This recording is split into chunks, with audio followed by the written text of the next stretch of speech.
ಮತ್ತು ರಾಮು ಎನ್ನುವ ಗಂಡ ಮತ್ತು ಹೆಂಡತಿ ಇಬ್ಬರ ನಡುವಿನ ಸಂಬಂಧ. ಸಂದರ್ಭ: ರಾತ್ರಿ 9 ಗಂಟೆ. ಊಟ ಮುಗಿದ ಮೇಲೆ ಇಬ್ಬರೂ ಟಿವಿ ಮುಂದಿದ್ದಾರು. ಎಷ್ಟೋ ದಿನಗಳಿಂದ ಅವರ ನಡುವೆ ಮಾತು ಕಡಿಮೆ.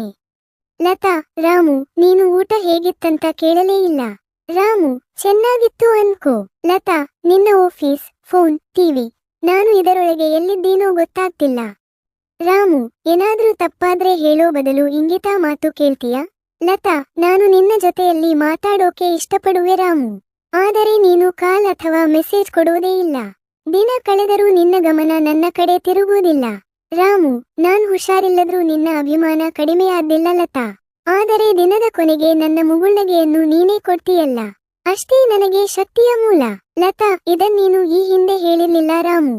ರಾಮು: ನನಗೆ ಗೊತ್ತು, ನಿನ್ನ ಹುಟ್ಟುಹಬ್ಬ ಮರೆತು ಹೋಯಿತು. ಆದರೆ ನನ್ನ ನೆನಪಿನಲ್ಲಿ ನೀನೇ ಮೊದಲಿಗೆ ಬರುತ್ತೀಯಾ. ಲತಾ: ಮಾತು ಕಡಿಮೆ, ಆದರೆ ಪ್ರೀತಿ ತುಂಬಾ. ಇಷ್ಟು ಸಾಲು ಸಾಕು ರಾಮು, ನಾವು ಮತ್ತೆ ಮಾತಾಡೋಣ. ರಾಮು: ಹೌದು ಲತಾ, ಮಾತು ಮುಖ್ಯ ಅಲ್ಲ, ಮನಸ್ಸುಗಳು ಸಂಪರ್ಕಿಸುವ ಕ್ಷಣವೇ ಬಾಳಿನ ಸಾರ್ಥಕತೆ. ಪಾಠ: ಬಾಳಿನ ಓಟದಲ್ಲಿ ನಾವು ಕೆಲವೊಮ್ಮೆ ಮಾತು ಕಡಿಮೆ ಮಾಡ್ತೀವಿ, ಆದರೆ ಪ್ರೀತಿ ಇರುವಷ್ಟು ಸಮಯ ಎಲ್ಲವೂ ಸರಿಪಡಿಸಬಹುದು. ಸಂಭಾಷಣೆಯು ಸಂಬಂಧವನ್ನು ಹೊಸ ಬೆಳಕಿನಲ್ಲಿ ಕಾಣುವಂತೆ ಮಾಡುತ್ತದೆ.